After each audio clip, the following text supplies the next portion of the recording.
que inicie contándoles una breve historia. Cuando yo estaba en la universidad hace ya unos años, y por muchos años, porque fui a la Universidad de Costa Rica, entonces toma muchos años, en uno de los 50,000 cursos que hay que llevar, yo estudié Derecho, entonces había que llevar Filosofía del Derecho. Y había un profe que era como el de la película de Dios no está muerto. No sé si usted la ha visto. Es el profe que quería, de cierta forma, probar que Dios no existe. Y ese era mi profesor de Filosofía del Derecho, lo cual realmente no tenía nada que ver, per se, con el tema que estábamos viendo. Pero él nada más quería hacerlo, entonces preguntaba abiertamente. Y en general, viera que me iba relativamente bien. O sea, no me iba mal con las preguntas, con el profesor intentando activamente desacreditar la existencia de Dios o las creencias cristianas dentro del curso de Filosofía del Derecho. Pero había un tema en el que yo sí sentía que él me dejaba tambaleando. Y era el tema del Espíritu Santo. Y es que yo había crecido bajo un vaivén de ideas y pensamientos diferentes sobre el Espíritu Santo. A veces era el fuego consumidor y a veces era nada. Y entonces me era difícil de cierta forma poder tener claridad acerca de quién es el Espíritu Santo, cuál es la obra del Espíritu Santo, cómo ser guiado por el Espíritu Santo. Y eso es parte de lo que quisiéramos nosotros abarcar en estas 3 enseñanzas que estamos teniendo. Diego comenzó con quién es el Espíritu Santo, pero hoy vamos a enfocarnos entonces a hacer uno de los puntos que me dejaba más dudas de cara al profe, y era ¿qué hace el Espíritu Santo? Él sí me preguntaba cosas acerca de ¿y esto es o no es? Y yo decía, bueno, esto es Espíritu Santo, pero es que no estoy muy seguro si es algo que hace o solamente así lo he aprendido por tradición y por práctica. Y hoy queremos ver algunos puntos acerca de la actividad, la obra, la acción del Espíritu Santo. Oremos. Padre, oramos por este tiempo, que precisamente sea tu Espíritu quien, como veremos hoy, a través de las Escrituras inspiradas por Él mismo, Señor, nos ilumine para poder tener comprensión de las realidades que quieres que nosotros veamos. En el nombre de Jesús oramos. Amén. Súper, entonces, estamos en la serie, como usted bien sabe, que se llama Una dulce compañía, la serie sobre el Espíritu Santo, que nos tomará hoy y la próxima semana, si Dios así lo quiere, para cerrarla. Y en esta, hoy queríamos explicar acerca de un incansable siervo, y con eso lo primero que quisiera decir es que bajo ninguna circunstancia debe quedar la idea de que siervo se refiere a que es un siervo de cara al ser humano. O sea, que nadie sale aquí pensando es que como el título era un incansable siervo, lo que quiere decir es que los seres humanos somos los amos del Espíritu Santo y le ordenamos hacer lo que quiera. Que, aunque usted no lo crea, es hasta cierto punto algunas de las líneas de pensamiento que podrían por ahí andar respecto del Espíritu Santo. Entonces, de plano, no es esa la interpretación que queremos brindar hoy. Un incansable siervo tiene que ver con la idea base de que en lo que se llama la economía de la salvación, que es Dios Padre, Dios Hijo, Dios Espíritu Santo poniéndose de acuerdo a ver cómo actúan, el Padre armando un plan, el Hijo diciendo sí, yo voy perfecto, voluntariamente lo ejecuta. El Espíritu Santo en esa economía, en ese plan, cumple un rol como de flecha, como de siempre mostrar a Jesús de una forma u otra, como de señalar y decir, vean a Cristo, vean a Cristo, vean aquí, vean a Cristo, vean allá. Y eso es parte de lo que pensamos en por qué nombrarlo un incansable siervo. Ahora, eso explica la palabra siervo, pero incansable tiene que ver con el hecho de que estará presente de cabo a rabo, como lo vamos a ver hoy, de inicio a fin. Entonces, comencemos a ver un poquito de lo que vamos a estar analizando el día de hoy. ¿Cuál es la obra del Espíritu Santo? Lo que nos preguntamos. Hace 15 días Diego se preguntó ¿quién es el Espíritu Santo? Pregunta clave que diga quién es el Espíritu Santo y no qué es el Espíritu Santo. Hay una diferencia importante de comprensión entre una y la otra. ¿Qué es el Espíritu Santo? Quiere de cierta forma eliminar la idea de que es una persona. ¿Quién es el Espíritu Santo? Hace pensar que estamos hablando de una persona, porque una persona tiene características de lo que entendemos por persona. Ahora, hace unos años alguien me explicaba esto y yo recuerdo haber tenido muchas dudas, porque yo dije, ¿cómo el Espíritu Santo va a ser una persona? Yo entiendo que Cristo es una persona, pero ¿cómo el Espíritu? Sí, ¿qué significa persona? ¿Significa que sea de carne y hueso? No, esa no es la comprensión de persona. Esa es la comprensión de ser humano. Sí, Cristo tomó la naturaleza humana, el Espíritu Santo no. Entonces, cuando decimos persona, es que tiene características propias de personalidad, no que es un ser humano. No vaya a haber aquí confusión entendiendo que persona signifique cualquiera como usted y como nosotros. No, el Espíritu Santo nunca se ha encarnado en el cuerpo de un ser humano como tal. Pero si es Dios, si usted tiene alguna duda, hace unas semanas alguien me disputaba y me decía, ¿por qué decimos que el Espíritu Santo es Dios? ¿Dónde la Biblia dice que el Espíritu Santo sea Dios? Porque yo veo al Padre y veo al Hijo, pero me parece que esto, como lo dicen también los testigos de Jehová, es una imposición del término Trinidad que vino históricamente. ¿De dónde sale que el Espíritu Santo sea Dios? Si usted tiene curiosidad, revise Hechos 5, cuando Ananías miente acerca del tesoro, o la venta que había obtenido, plata que había obtenido por una venta, y Pedro lo redarguye diciéndole, ¿por qué has hecho esto? ¿Le has mentido? ¿Has querido engañar al Espíritu Santo? Y luego dice en el versículo siguiente, le has mentido a Dios. Y igual al Espíritu Santo con condición de Dios. Solo para que tengamos claridad acerca de quién es el Espíritu Santo. Pero hoy nos preguntamos especialmente cuál es la obra. Y vamos a ver 3 puntos. Dador de vida espiritual, santificador e iluminador. Que les voy a ser completamente sincero, yo no estoy seguro de que iluminador sea una palabra, pero no importa, juegue conmigo que sí. Iluminador, no estoy seguro. El que ilumina claramente significa el Espíritu Santo. Así que veamos los 3 puntos. Si les parece, comencemos con el dador de vida espiritual. Ahí estaremos hablando acerca de Juan capítulo 3, versículos 3 al 8. Y quiero avanzar con cierta velocidad porque hace como 4 semanas que me correspondió enseñar sobre la doctrina del pecado.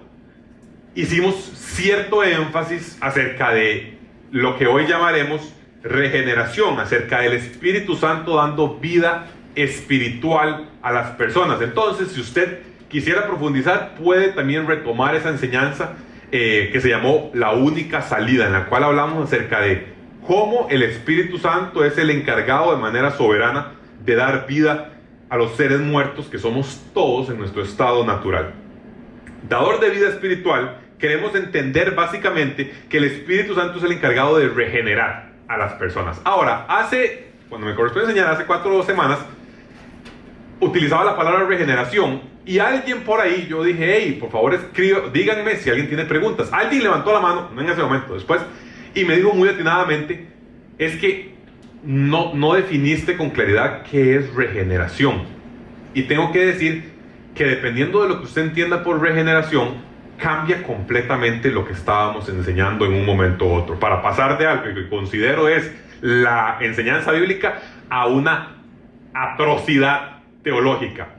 Regeneración no quiere decir el proceso mediante el cual Dios nos va haciendo semejantes a Cristo de manera progresiva. Eso no es la regeneración. Ser regenerado no significa que usted se va haciendo cada vez más semejante a Cristo. La regeneración en el concepto teológico es el acto mediante el cual el Espíritu Santo, de manera instantánea, da vida a un muerto para pasar de muerte espiritual a vida espiritual. Eso se llama regeneración. Lo otro que mencioné, lo vamos a ver hoy, se llama santificación. Y con nombre y apellido se llama santificación progresiva. Pero entonces, para que tengamos claridad, la regeneración es el momento o el proceso mediante el cual, el acto es clave porque el proceso habla de tiempo, el acto específico mediante el cual el Espíritu Santo da vida a los que están muertos. Otra forma muy fácil de entender regeneración es con las 3 palabras, nacer de nuevo. Ese es el acto de la regeneración, es el acto del nacer de nuevo. Ahora, todo el tema de cómo estamos muertos espiritualmente y demás, usted lo puede repasar en esa enseñanza. El punto básicamente es que hoy lo que quería era traer esa aclaración para que vea, porque hoy vamos a hablar de regeneración y que podamos decir estamos claros en lo que estamos hablando cuando decimos que el Espíritu Santo es dador de vida espiritual. Si usted está siguiendo las notas, dice lo siguiente, dice el Espíritu Santo es quien nos regenera soberanamente. La regeneración es la obra soberana de Dios Espíritu Santo que concede vida espiritual a cada cristiano al resucitarlo de entre los muertos para que ahora, como una nueva creación, pueda arrepentirse y confiar en Cristo. Si les parece, veamos el texto y veamos un poquito acerca de este concepto. Dice, está hablando Jesús con un maestro de la ley, un fariseo, un maestro de la ley destacado, que me parece que tal vez lo más chiva de este maestro de la ley es que aparece varias veces y como que hay un proceso en él, y eso me encanta. Pero está hablando con Nicodemo, en un lugar en el que en la noche Nicodemo lo va a buscar en la noche, probablemente para que no lo vayan a ver, para que nadie se dé cuenta que fue a buscar a Jesús. Por su posición se podría meter en problemas. Van y conversan y dice lo siguiente. Nicodemo comienza diciéndole, vea, sabemos que vos sos bla, bla, bla, bla, bla. Y Jesús, muy Jesús, le dice, ok, sí, pero esta es mi siguiente frase. Le dice Jesús, te aseguro que quien no nazca de nuevo no puede ver el reino de Dios. Así, plano. Te aseguro que quien no nazca de nuevo no puede ver el reino de Dios. Nicodemo, por supuesto, entiende esto en términos lo más terrenales posibles y le responde, ¿cómo puede uno nacer de nuevo siendo ya viejo? ¿Acaso puede entrar por segunda vez en el vientre de su madre y volver a nacer? Trate de sentir el tono de Nicodemo, es difícil porque es texto, pero yo no sé si es duda genuina o como cuando uno era un chiquillo y le respondía a la mamá. Trate de pensar, yo no sé cuál es el tono realmente. Lo que sé es que si Jesús hubiera sido mi mamá, le hubieran dejado los dientes viendo para el otro lado. Porque hubiera sido con el tono de, ¿acaso puede uno entrar a la segunda vez? O sea, le está diciendo una irreverencia, no lo sé. Trate de sentir el tono, tal vez no es ese. Jesús le dice, te aseguro que quien no nazca de agua y del Espíritu no puede entrar en el reino de Dios. Lo que nace del cuerpo es cuerpo, lo que nace del Espíritu es Espíritu. Así que no te sorprendas de que ella ha dicho, tienes que nacer de nuevo. El viento sopla por donde quiere y oyes su sonido, aunque ignoras de dónde viene y a dónde va. Lo mismo pasa con todo el que nace del Espíritu. Énfasis en el versículo 3, que es el primero. Dice, te aseguro que quien no nazca de nuevo no puede ver el reino de Dios. Decía un pastor al que sigo, si no lo puede ver, con mayor razón no puede entrar en él. El que no haya nacido de nuevo no podría bajo ninguna circunstancia entrar en el reino de Dios, porque ni siquiera lo puede ver. Así que es necesario, es requerido que el Espíritu Santo dé vida espiritual. Así lo hemos llamado porque hay otros versículos en el cual tenemos claridad acerca de que pasamos de muerte a vida. Pero en este caso es claro cuando Jesús dice nacer de nuevo, es como ser resucitado. Y esa es la idea básica de la regeneración. Eso es lo que el primer trabajo que el Espíritu Santo hace. Es ese momento en el cual pasamos de no querer nada con Dios, no estar completamente separados de Dios, ser enemigos, a tener vida. Y quisiera que si usted lo tiene por ahí, que repasemos algunos puntos. Dice, la regeneración es la obra soberana de Dios Espíritu Santo. No es una obra que podamos nosotros generar para nosotros mismos. Siempre el ejemplo que ya hemos tocado acá, así como el niño no puede producir, por allá veo a Lucy, que tiene unos pocos meses, así como Lucy no decidió nacerse, sino que nació, fue traída a la vida, de la misma manera el ser humano, el creyente hoy, no decidió hacerse creyente, sino que fue traído a la vida espiritual por el Espíritu Santo. Una vez teniendo vida espiritual de manera clara y libre y personal, puede arrepentirse y puede confiar en Cristo. Quisiera nada más que podamos tener la claridad de lo que Jesús está hablando con Nicodemo, a la luz de decirle, no sé si usted se lo ve y si usted está siguiendo el pasaje, pero un poquito más adelante, Nicodemo dice, ¿pero qué es esto? Y Jesús le dice, vos sos maestro de Israel y no sabes estas cosas. Y de cierta forma lo que le está diciendo es que lo que estoy diciendo no es nada nuevo. No es que ahora hay que nacer de nuevo y antes no. O sea, antes era otro esquema y ahora a partir de que yo llegué resulta que hay que nacer de nuevo. No, el Antiguo Testamento también indica o requiere que las personas hubieran nacido de nuevo, tuvieran fe y pudieran entonces con eso ser salvos. No es que hasta el Antiguo Testamento la gente se salvaba por puras obras, sino que se salvaba mediante la fe por la gracia de Dios también. Jesús le dice, vos sos maestro de Israel. O sea, con lo que tenés escrito, vos deberías haber entendido esto. Con lo que vos has estudiado, vos podrías haber agarrado esto, pero no lo has agarrado. Y entonces le explica con claridad diciéndole, esto es clave. Después de eso,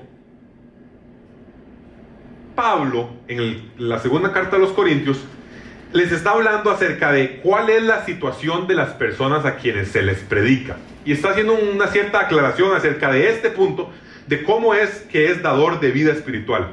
Leamos el texto, si le parece. Dice: el Dios de este mundo ha cegado la mente de estos incrédulos, para que no vean la luz del glorioso evangelio de Cristo, el cual es la imagen de Dios. Véalo conmigo, está hablando acerca de los incrédulos. Dice: no nos predicamos a nosotros mismos, sino a Jesucristo como Señor. Nosotros no somos más que servidores de ustedes por causa de Jesús. Y este es el versículo clave, el 6. Porque Dios, que dijo que la luz resplandezca en las tinieblas, hizo brillar su luz en nuestro corazón, para que conociéramos la gloria de Dios que resplandece en el rostro de Jesucristo. Y quiero hacer una breve referencia a un pasaje que está en los primeros versículos de la Biblia. Dice el Génesis 1 que en el principio creó Dios los cielos y la tierra, y si no me equivoco es el versículo siguiente el que dice: y el Espíritu de Dios andaba por las aguas. Y está queriendo, de cierta manera, Pablo lo dice, Dios que dijo que la luz resplandezca en las tinieblas. Está hablando del momento inicial de la creación y diciendo que aquí haya luz en un sentido físico, en un sentido de que hoy usted y yo vemos luz. La analogía que hace Pablo es la misma sensación respecto de cómo venimos a vida espiritual. ¿De qué manera? El mismo Dios que dijo que haya luz es el Dios que hace brillar su luz en nuestro corazón para que conozcamos la gloria de Dios. Y eso me encanta, la forma en la que lo presenta, para que podamos ver la gloria de Dios que resplandece en el rostro de Jesucristo. O sea, para que podamos decir nosotros con claridad: vea, ahora sí veo, y lo que veo es a Dios brillando en el rostro de Jesucristo. Ahora, no es que usted tiene que ver una imagen de Jesucristo y una cara. Por favor, no salga ahí pensando esto. Lo que está queriendo decir es que en la persona de Cristo está mostrada la imagen de Dios. Y él lo va a retomar, vean ese versículo 4. Dice: la luz del glorioso evangelio de Cristo, el cual es la imagen de Dios. Pablo viene haciendo en estos capítulos, en el 3 y en el 4, un tema de ver y estar cegado. Y va a hablar de un tema de tener un velo, no poder ver, no estar viendo nada y ahora sí poder ver. Y lo que me parece a mí más clave dentro de esto es la forma en la que lo presenta. Él lo muestra como un acto en el que Dios ha dicho, bueno, que brille la luz. Y así nosotros entonces podemos ver a Cristo como realmente es. Y este es, creo que, el punto más clave. Mucha gente ve a Cristo. Un montón de gente. Entonces te pregunte en la esquina acerca de Jesucristo o Jesús de Nazaret. Todo el mundo en este país, vea, el 95% de la gente le va a poder dar una idea de quién es Cristo. Pero no el 95% lo va a ver como lo valioso que es Cristo, sino que lo va a ver como un personaje histórico, un revolucionario, un gran filósofo, un gran maestro, una persona muy moral, un loco de remate, como decía C.S. Lewis, o cualquier otra opción. La diferencia es, ese brillar su luz es para que conociéramos la gloria de Dios que resplandece en el rostro de Jesucristo, no para que viéramos una serie de aspectos históricos relacionados a Cristo o una figura histórica manifestada. La parte clave, y aquí me estoy adelantando a la próxima semana, la parte clave no es ver a Cristo como quien existe nada más, sino verlo como quien existe y lo valioso que es. Dice Jesús a sus discípulos: ustedes obedecerán mis mandamientos, aquí les estoy dando vuelta, pero ustedes obedecerán mis mandamientos si me aman. Si me aman, obedecerán mis mandamientos. Lo que hay de fondo es un tema de valor, es un tema de amar, es un tema de verlo como realmente es de valioso, no verlo como una serie de elementos generales que no generen ningún tipo de cambio. Así que el punto clave en esto es que el trabajo del Espíritu tiene que ver con que nosotros podamos ver a Jesús y verlo como realmente es, no verlo meramente como una persona cualquiera. Por eso es un trabajo del Espíritu Santo, porque usted puede mostrar tantas veces argumentos, pensamientos, y es bueno que lo haga, es un mandato bíblico que lo hagamos, pero usted no puede forzar los ojos de esa persona, metafóricamente hablando, para ver a Cristo como realmente valioso. Usted no puede forzarlo, inténtelo. ¿Cuántas veces lo ha intentado? Agarre la cabeza y la explota o como quiera. Es un acto del Espíritu Santo. Pero bueno, no me quedo demasiado tiempo por acá. El Espíritu Santo es en primer lugar el dador de vida espiritual, entendiendo la regeneración como el momento de nacer de nuevo. Adicionalmente, el Espíritu Santo es el santificador. El Espíritu Santo es el santificador.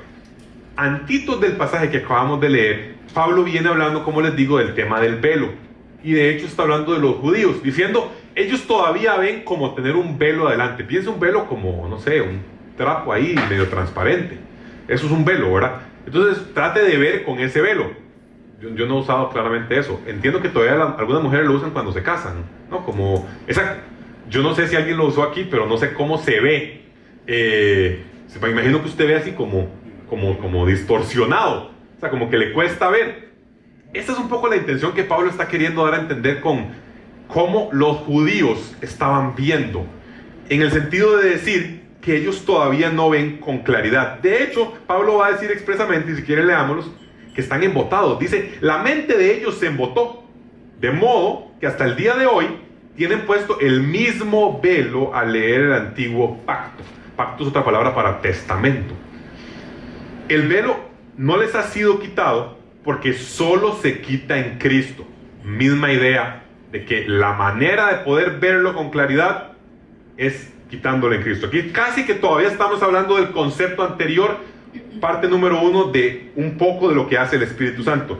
Pero dice, hasta el día de hoy, siempre que leen a Moisés, un velo les cubre el corazón. Cada vez que alguien se vuelve al Señor, el velo es quitado. Ahora bien, el Señor es el Espíritu. Donde está el Espíritu del Señor, ahí hay libertad.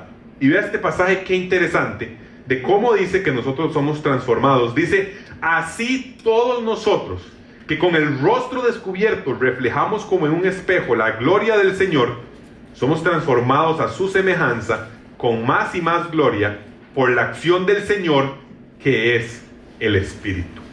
Ese es el 3:18, si usted lo tiene por ahí, y es el clave dentro de este proceso. El resto que estamos viendo es para entender un poquito del contexto. A mí no me encanta poner solo un versículo para enseñanza, porque solo un versículo puede ser muy maleable. Entonces sí me gusta siempre que haya una cantidad, al menos ponernos un bloquecito, tanto como se pueda. Pero vea lo que dice ese 18. Nosotros, entonces, dejó de hablar de los judíos, dejó de hablar de los que todavía tienen el velo y no ven a Cristo, en términos del concepto anterior, los no regenerados. Dejó de hablar de eso y ahora está hablando en concepto de nosotros, los que sí han nacido de nuevo, los que sí tienen vida espiritual. Y dice, nosotros, primero, que con el rostro descubierto reflejamos la gloria del Señor. O sea, no tenemos el velo. ¿Qué nos pasa a nosotros? Somos transformados a su semejanza, con más y más gloria por la acción del Señor. ¿Sabe qué nos está diciendo? La obra del Espíritu Santo es transformar al creyente de poco a poco a parecerse a Cristo mismo. Se dice, pero Cristo al Padre. Bueno, Cristo le dijo a Felipe con toda claridad que me ha visto a mí, ha visto al Padre. Así que no se preocupe en ese tema. Claramente para nosotros Cristo es muchísimo más fácil de relacionarnos porque tomó la naturaleza humana. Entonces lo podemos ver actuando como un ser humano. Nos podemos relacionar de manera más sencilla o vincular. El punto, final de cuentas, es que somos transformados por la acción del Señor, que es el Espíritu. El trabajo del Espíritu Santo es santificar al creyente, es hacerlo cada vez más semejante a la imagen de Cristo. ¿Y qué es esa imagen? El carácter de Cristo. Pero además, sus metas, sus propósitos, eso lo hemos también tocado en otras enseñanzas, cuando hablamos acerca de santificación. El Espíritu Santo se encarga de nosotros de ir poco a poco transformándonos en nuestro carácter. Ahora, hay que hacer un par de salvedades importantes que usted tiene en la guía que presentamos. Y es que dice que la santificación es el proceso, y aquí sí quiero hablar de proceso, no de acto, es el proceso no lineal mediante el cual somos transformados a la imagen de Cristo. Y hago énfasis en proceso y en no lineal. Proceso quiere decir eso, que es un tiempo prolongado. Es más, se lo pongo así, en la vida del creyente es un proceso que toma toda su vida. Es un tiempo que toma desde el momento de la regeneración, el arrepentimiento y la fe, hasta el día de su muerte o hasta que Cristo venga, según lo que suceda primero. Pero es un proceso que, además de ser un tiempo prolongado, no un acto específico, es no lineal. No lineal quiere decir que lo que no pasa es que usted se le quita el velo, ve a Cristo como es glorioso, el Espíritu Santo actúa sobre usted y a partir de usted comienza a subir una colina eterna que nunca baja y usted va subiendo y subiendo y usted cada día se levanta y usted dice, cada día soy mejor, y de ahí en adelante usted ya no comete errores que lo hagan bajar un poco, sino que usted va siempre seguidito, subiendo, nunca peor que el día anterior. Y eso no es la realidad de la vivencia cristiana. Si usted lo ha vivido, tenemos días, momentos, periodos, temporadas en los cuales sentimos como que no avanzamos de la misma manera. Nos sentimos bajoneados, nos sentimos como que hemos cometido errores. E incluso cometemos errores. Incluso cometemos errores gruesos. ¿Puede un cristiano cometer errores gruesos? Sí, claro que puede cometer errores gruesos. ¿Significa eso que la obra de regeneración no fue real? No, no significa eso. ¿Sabe qué es lo que significa? Que hay una diferencia entre la manera soberana en la que Dios actúa para la regeneración y para la santificación. En la regeneración el Espíritu Santo actúa de manera soberana. Me fui, ¿verdad? No. Actúa de manera soberana. Actúa con su fuerza por su propia voluntad.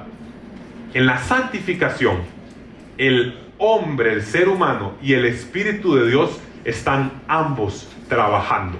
Están ambos siendo diligentes. Están ambos moviéndose. O sea, lo que esto quiere decir es que no sucede que usted simplemente, el día que nace de nuevo, a partir de ahí, el Espíritu Santo lo lleva a usted en una escalera perpetua en la que usted no puede bajarse y va subiendo increíblemente y ya sus acciones, su voluntad no importan. Ese no es el caso de la vida cristiana. Si así fuera el caso, no habría 1.000.000 de mandatos en el texto bíblico a quítense el viejo ropaje, pónganse el nuevo ropaje, obedezcan de tal manera, hagan talas acciones, aléjense de esto, que vivan ustedes ricamente la palabra de Cristo, etcétera, etcétera, etcétera. Como en efecto requerimos nosotros diligencia, entonces eso nos revela que este proceso de santificación es un proceso en el que el Señor nos va transformando a través de su Espíritu, pero no lo hace independientemente o a pesar de nosotros, no lo hace sin que nosotros participemos, como sí lo hace en la obra de regeneración, una obra propia, soberana del Espíritu Santo.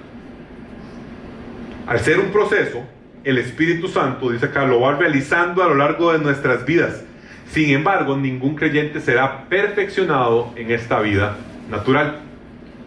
Una doctrina comenzó a hablar de perfeccionismo y comenzó a decir que existía la posibilidad de que usted le metieran un riendazo de gracia y que usted terminara siendo perfeccionado, llámese sin pecado a partir de ese momento.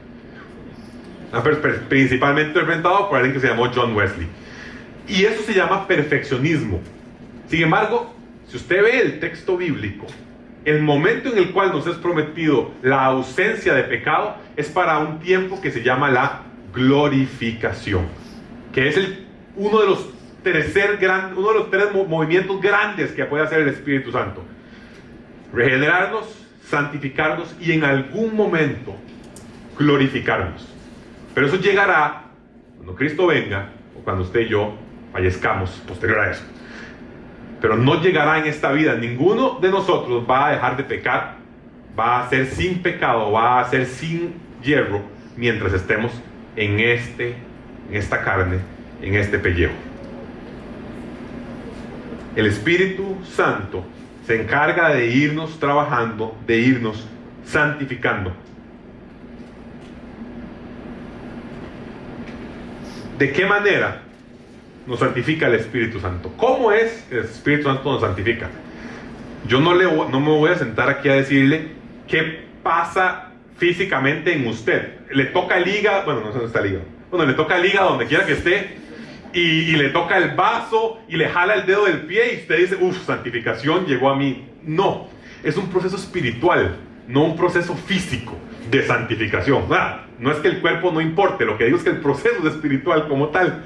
Entonces yo no, cuando preguntamos cómo, no le puedo decir qué se siente físicamente. Lo que le puedo decir es qué acciones puede llevar a cabo, de acuerdo con lo que nos dice el texto bíblico, para que seamos santificados. Llámese hechos a la imagen de Cristo, hechos semejantes a Jesús. Número 1, lo que ya leímos en el pasaje, mostrándonos a Cristo, con el velo quitado, con el rostro descubierto, viéndolo más. Decía un pastor, unos pastores que los escuchaba, nos comenzamos a parecer a aquello que observamos constantemente. O sea, ¿importa lo que usted ve? Claro que importa lo que usted ve. ¿Importa qué tanto usted vea a Cristo? Importa qué tanto usted vea a Cristo. Y por eso nos gusta en este grupo, en esta congregación, tener un tiempo específico en el cual nos dedicamos a estudiar la vida de Jesús de manera cronológica. Y por eso intentamos también en las enseñanzas mostrar el carácter de Cristo tanto como sea posible. Y en cada enseñanza que lo hacemos. ¿Por qué? Porque nos parecemos, nos vamos asemejando a aquello que estamos viendo. Además, el Espíritu Santo nos muestra nuestro pecado. Se encarga de eso. Se encarga de redarguirnos, se encarga de hacernos ver que hemos cometido un error.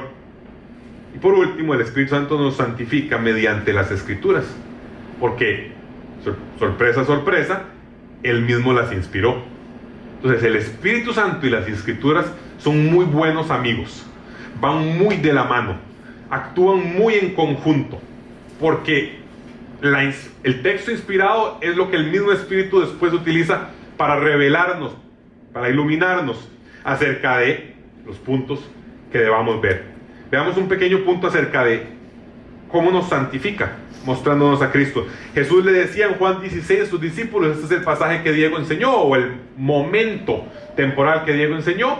Estamos en la última noche, esos jueves en la noche, tal vez viernes en la madrugada, de cuando Jesús va a fallecer. Jesús está pasando la cena con sus discípulos y en este momento está enseñando algunas cosas y les dice, vean qué interesante, en este momento, o sea, literalmente Jesús va a morir en menos de 24 horas para este momento, y les dice, muchas cosas me quedan aún por decirles que por ahora no podrían soportar. Interesante, en ese momento, después de haber caminado con él 3 años, les dice, ustedes no van a poder aguantar si les digo todo en este momento, pero cuando venga el Espíritu de la verdad, vea lo que va a hacer. Él los guiará a toda la verdad, porque no hablará por su propia cuenta, sino que dirá solo lo que oiga y les anunciará las cosas por venir. Y vea qué bonito. Él me glorificará, porque tomará de lo mío y se lo dará a conocer a ustedes. Todo cuanto tiene el Padre es mío. Por eso les dije que el Espíritu tomará de lo mío y se lo dará a conocer a ustedes. El Espíritu Santo, ¿se acuerdan lo que les decía acerca de flecha? Que tiene una función de señalar. El Espíritu Santo, dice Cristo, tomará de lo mío y me glorificará. Hay una función clave en el Espíritu Santo, que es que la figura de Cristo, la persona de Cristo, representa un elemento esencial en lo que desea mostrarnos. Y eso ya comienza a tener cierta práctica para nosotros en el decir, ¿qué pasa si yo siento que el Espíritu Santo me está llevando a hacer algo contrario al carácter de Cristo? Eso no pasa. Entonces lo que está pasando es que usted probablemente se está escuchando a usted mismo, como yo cuando era un niño y creía que Dios me hablaba con voz audible todos los días, y en realidad era la voz de Zeus, el de Hércules, que cuando hablaba con su hijo decía, hijo mío, te he amado. Esa era la voz que estaba en mi cabeza, y yo nada más quería que Dios me dijera lo que yo quería estarme diciendo en ese momento. El Espíritu tiene algunos lo han llamado un detrás de cámaras, un estar detrás de bambalinas, iluminando y mostrando lo que se debe ver en ese momento, sea en el texto bíblico, y mostrando sobre todo la persona de Jesús. No hay contradicción entre ellos, así como no la ha habido nunca, no la hay ahora respecto de nosotros. El Espíritu nos santifica recordándonos y mostrándonos a Cristo.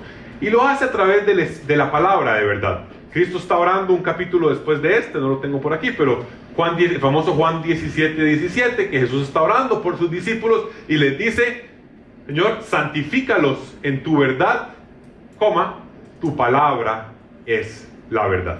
Entonces, en el proceso del Espíritu Santo hay, por eso les decía, un aliado muy fuerte a la par suya, que es la palabra de Dios, la palabra que Él mismo inspira. Así que para nosotros la santificación llega también por obra del Espíritu, también porque nosotros establecemos una posición diligente, y sobre todo a través del uso de las Escrituras como un medio que sirve, como dice 2 Timoteo, para exhortarnos, para redarguirnos, para que estemos preparados para toda buena obra. Para eso tenemos las Escrituras, entre muchas otras cosas. Así que el Espíritu Santo es el santificador. Quisiera nada más, antes de avanzar por aquí,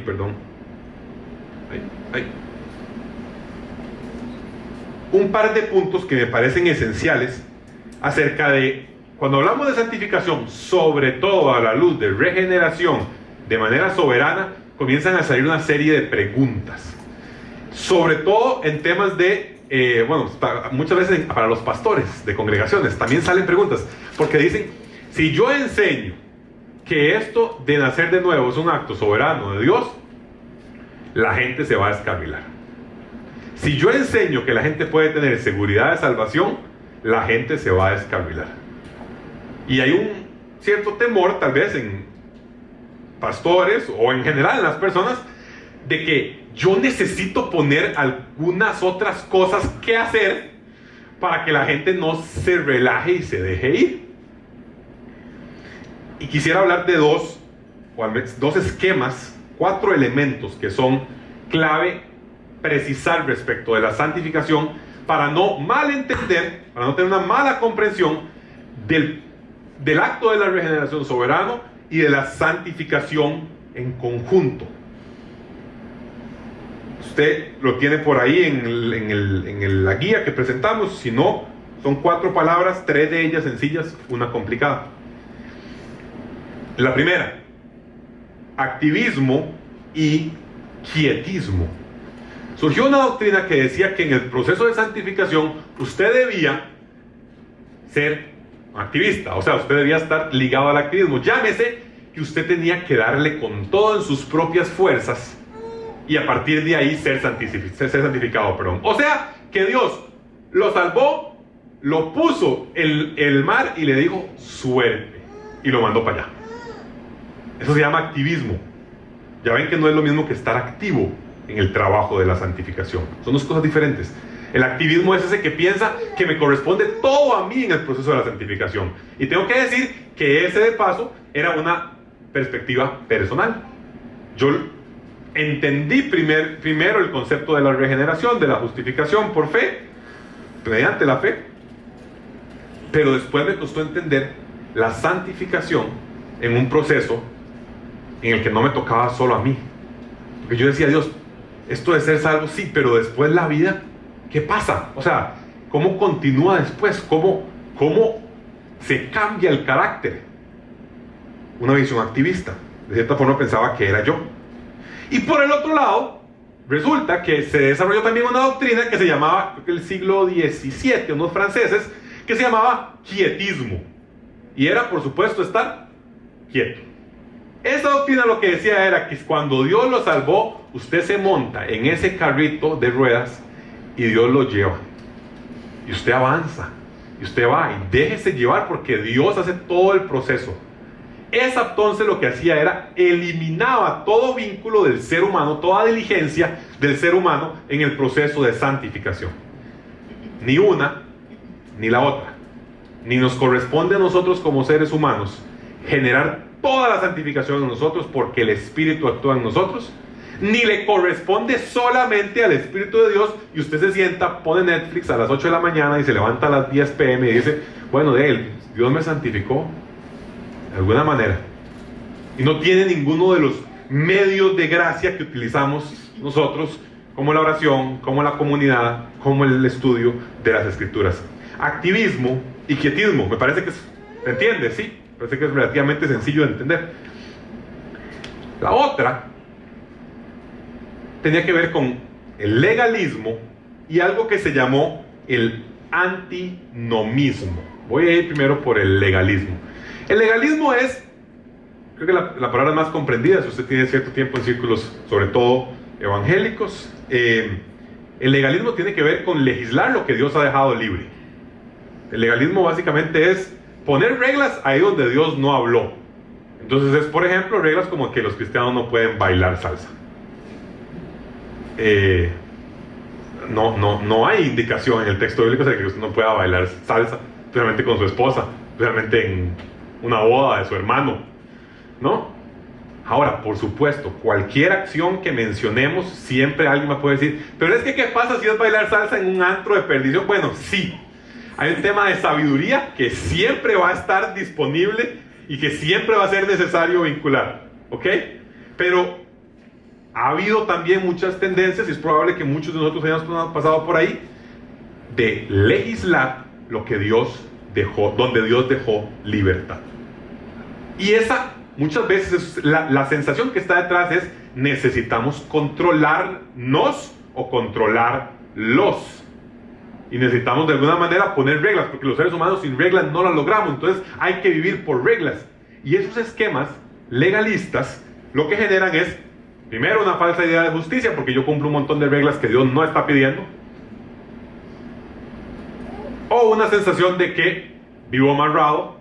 Pasa mucho tal vez con la gente más joven, que es que esto del cristianismo le quita toda la alegría a la vida, todo el gozo, porque nada más es infinita cantidad de reglas. De hecho, parte de lo que queremos trabajar con nuestros jóvenes este año es que los años 20 no son una hueve porque sos cristiano. Es parte de lo que estamos presentando. Ahora, eso no significa que los mandamos a la calle de la amargura. No, sí los mandamos a la calle de la amargura, pero con Franco y Jero a trabajar en temas de un ministerio. Tema aparte. Pero no significa que los mandamos y digan, no, haga todo el desastre que usted quiera. No. Pero el punto es que la vida cristiana se puede gozar en los años 20 y que son años lindísimos, que no tienen que ser nada más un me espero a casarme para ya poder ahora sí ser feliz. Esa es la idea básica de todo este año en el grupo de jóvenes. Eso es lo que hemos estado presentando. El punto final de cuentas con el legalismo es costumbre normal en las iglesias que haya reglas que nadie estableció. Me lo pongo así, yo el de hoy en 8 podría venir en pantaloneta a enseñar. Escuche esto, véame bien a los ojos y dígame por qué no. Dígame por qué habría un problema. Bueno, además de temas de asco, dice Diego, pero ya es otro tema. No es otro tema. ¿Por qué yo de hoy en 8 no podría ponerme unos shorts y venir a enseñar? ¿Qué diferencia hace que tenga, además con estas patillas de pollo, qué diferencia hace que tenga las rodillas abajo cubiertas o no? No legislamos donde Dios no estableció reglas. Pero tampoco, en el proceso de santificación, nos dejamos ir creyendo que no hay reglas morales aplicables al creyente. Esto se llamó antinomismo, creo que es la traducción más correcta al español, del inglés que lo traduce como antinomianismo. Es la idea básica de que como estamos en Cristo, la ley moral no aplica de ninguna manera para nosotros. O sea, ustedes y yo no tenemos que someternos a ningún esquema moral. Esa es la idea detrás del antinomismo. Basta leer el texto bíblico para saber que eso no da. Porque hay un montón de mandatos en el texto bíblico a vivir bajo esquemas de ética normativa, o sea, de moral aplicada. Entonces, creo que no hay demasiado que decir por ahí. Unas pequeñas tendencias solamente para decir que bajo malas comprensiones de la santificación, claro que lo otro se puede ver extraño. Por supuesto. Bajo unas malas comprensiones. Pero si tratamos de evitar esos extremos incorrectos, podremos tener una buena comprensión de la obra de regeneración y de la obra de santificación. Y por último, punto número 3, el Espíritu lleva a cabo el ministerio de la iluminación. La iluminación es el ministerio continuo del Espíritu Santo en el que por medio de su ayuda sobrenatural le ayuda al lector a entender el mensaje de las Escrituras inspiradas por él. Voy a hacer un poco rápido por estos.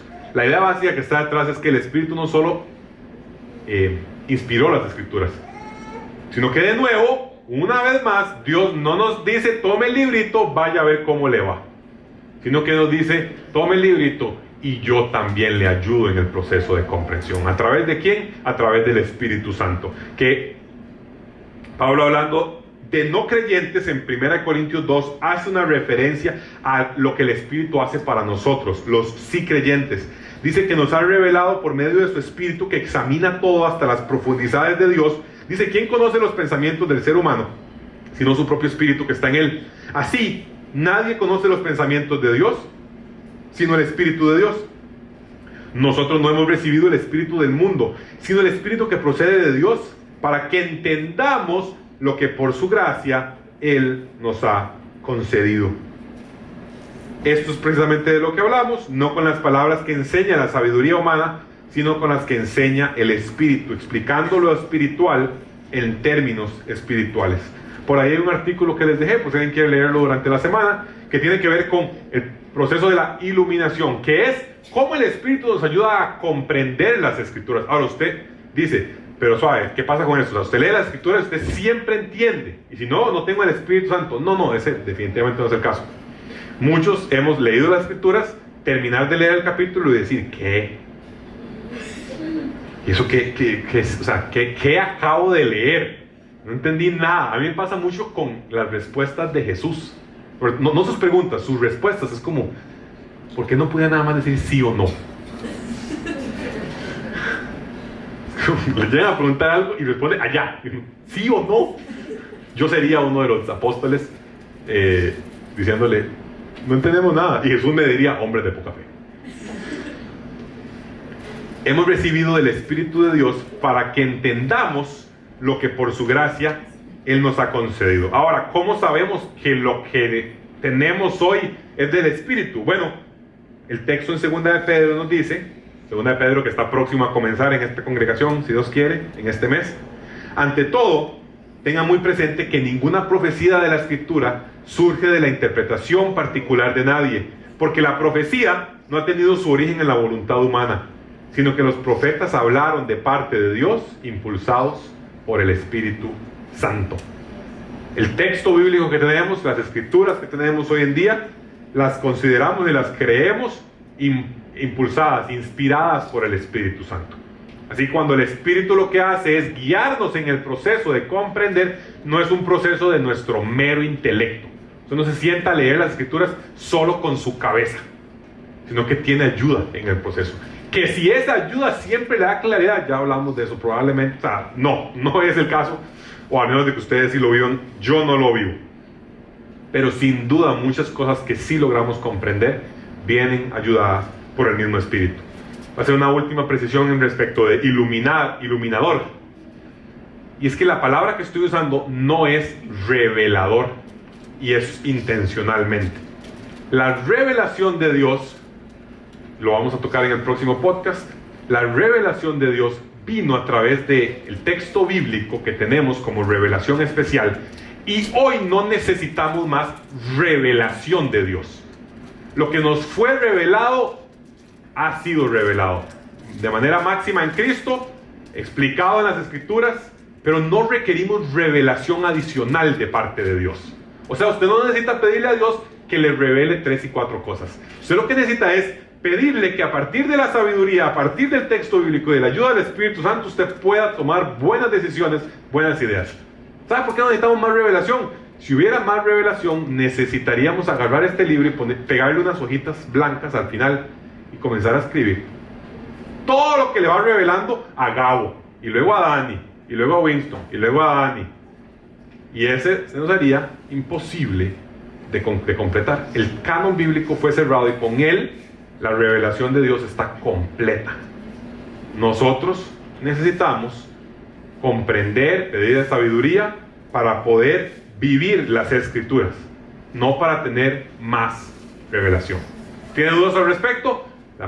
En el próximo podcast vamos a hablar de los dones del Espíritu, y desde luego que algunos por ahí tienen que ver con quienes presentan temas de revelación, quienes dicen, así dice el Señor, como en el tiempo anterior. Entonces vamos a estar hablando de eso en las próximas semanas, si Dios así lo quiere. El Espíritu nos regenera, nos santifica, nos ilumina. Entre otras cosas, no se puede abarcar en 50 minutos, 52 minutos, todo lo que el Espíritu Santo hace. El Espíritu da testimonio a nuestro espíritu de que somos hijos de Dios. El Espíritu nos confirma eso. El Espíritu nos dice que tiene un espíritu de adopción y lo confirma para nosotros.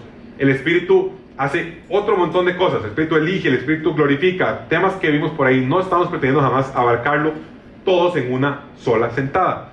Pero eso es un poco lo que a mí me hubiera tal vez gustado en saber cuando mi profesor de filosofía del derecho me decía que si Dios me hablaba o no me hablaba. Yo no sé exactamente cómo responderle. Hoy le podría responder. Lamentablemente ya no tengo que ir a ese curso.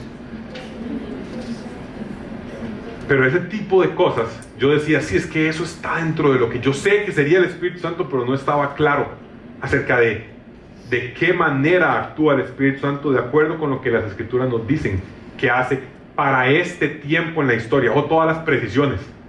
Con base en las Escrituras para este momento de la historia, no para los tiempos de Cristo y no para los tiempos del Antiguo Testamento, sino para este momento de la historia.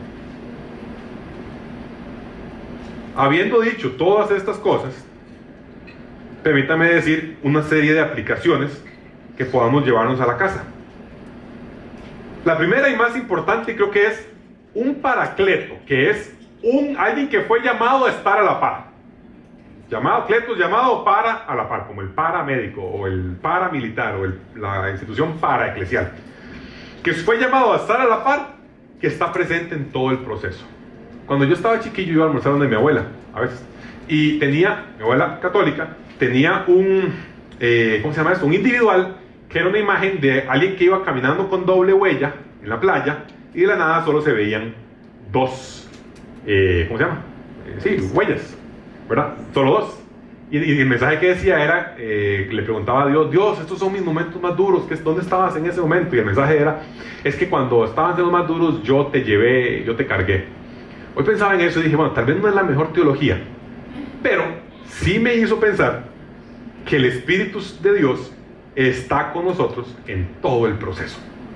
Está literalmente desde la creación, es más, desde la eternidad para atrás, pero en el proceso nuestro está está en nuestro momento de estar regenerados, en nuestra santificación y al final de nuestras vidas en la glorificación. O sea, tenemos una dulce compañía, mejor que un ángel de la guarda, que está con nosotros presente en todo el proceso. Así que independientemente de cuál sea su momento de vida, si usted está en Cristo, ese Espíritu Santo está con usted y usted puede ser reconfortado, puede ser ayudado en este proceso. Eso debemos recordarlo para todos los momentos, porque hay veces en las que tal vez no se siente como tal, pero el Espíritu siempre está ahí. La promesa es sello de garantía de nuestra salvación, siempre presente, siempre disponible, en todo momento. Lo segundo es diligentes y activos. Este tipo de enseñanza acerca de la ayuda del Espíritu Santo puede generar en nosotros una sensación de que lo dejo ir y me voy.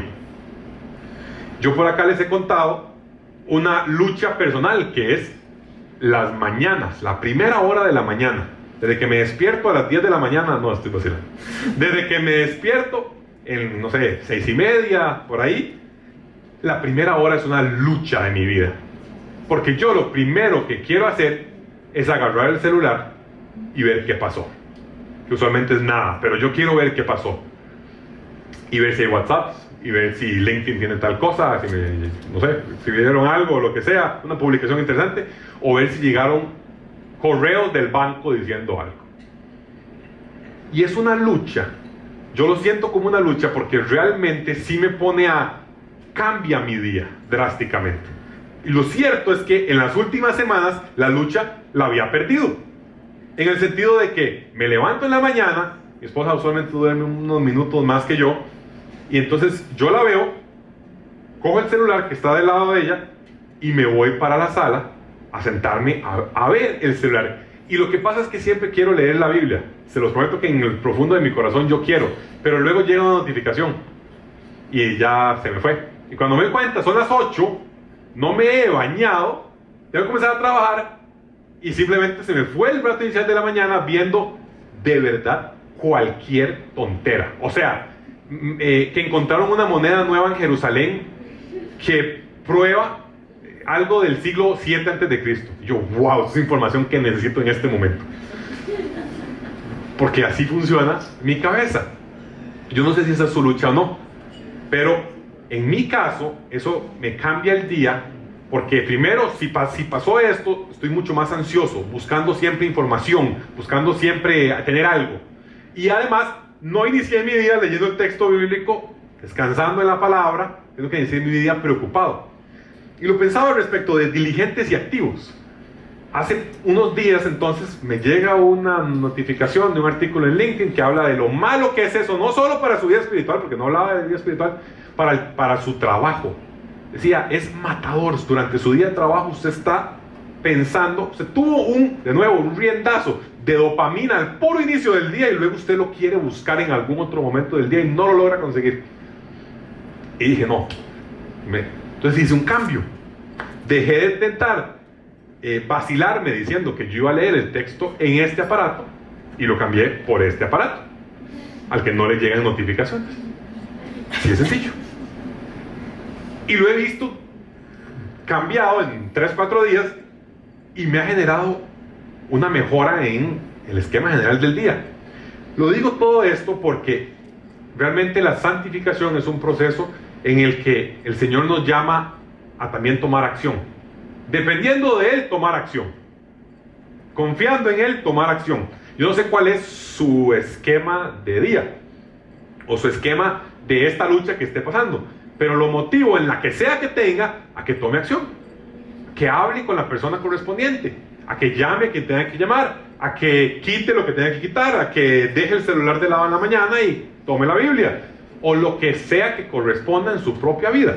Pero ojalá pueda hacer los cambios correspondientes o las acciones correspondientes que ayuden en su proceso, confiando siempre en la ayuda del Espíritu Santo en ese punto. Y por último, siempre recordando a Cristo y haciéndolo con base en el texto, que es ese gran instrumento, esa gran herramienta que el Espíritu Santo mismo utiliza para santificarnos, que nos ilumina, habiéndonos dado vida espiritual. Si les parece, oramos y vamos a tener la cena del Señor. Señor, gracias por este tiempo. Te pedimos que la comprensión y el conocimiento de tu Espíritu Santo y de su obra, Señor, sea transformador en nuestras vidas, y que este montón de contenido que vimos hoy, que es un montón, nos permita, Señor, ser transformados a la luz de la imagen de tu Hijo, Señor, y que podamos como seres humanos ser más dependientes de tu Espíritu Santo y entender lo que haces para también poder, Señor, dar buen testimonio respecto de los diferentes temas que nos lleguen a consultar. Te pedimos por la acción sobrenatural de tu Espíritu Santo en nuestras vidas, por el uso de las Escrituras que nos has revelado como un medio, Señor, para poder ser santificados también a través de eso, Padre. Y gracias, Padre, porque nos has dado a tu Hijo y porque tu Hijo envió otro como Él. Te damos gracias, Señor, por esto, en el nombre de Jesús.